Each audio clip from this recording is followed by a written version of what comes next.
Hello everyone, welcome to learn IQ academy. இன்னைக்கான question, தேசிய மனித உரிமை ஆணையத்தின் தலைவர் மற்றும் உறுப்பினர்களை பரிந்துரை செய்யும் குழுவில் எத்தனை நபர்கள் உள்ளனர் அப்படின்னு சொல்லி தான் கேட்டிருக்காங்க. அதற்கான சரியான விடை 6 உறுப்பினர்கள்.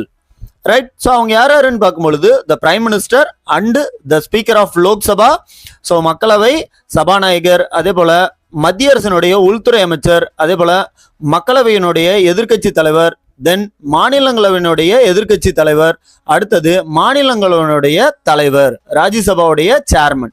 ஸோ இவங்க எல்லாமே இருப்பாங்க. அப்போ ஒரு தலைவர் மற்றும் 5 உறுப்பினர்களை கொண்ட ஒரு குழுவால் தேசிய மனித உரிமை ஆணையத்தின் தலைவர்கள் மற்றும் உறுப்பினர்கள் அப்படிங்கிறவங்க பரிந்துரை செய்யப்படுகின்றனர். அவர்களை தான் குடியரசுத் தலைவர் நியமனம் செய்வார். தேசிய மனித உரிமை ஆணையம் அப்படிங்கிறது அக்டோபர் 12, 1993 உருவாக்கப்பட்ட ஒரு சட்டப்பூர்வமான அமைப்பு. ரைட். ஸோ இதில் வந்து பார்த்தீங்கன்னா இந்தியாவில் protection of human rights act அப்படிங்கிற ஒரு ஆக்ட் கொண்டு வந்திருப்பாங்க. ஸோ இந்த ஆக்ட் வந்து பார்த்தீங்கன்னா 1993 கொண்டு வரப்பட்டிருக்கும்.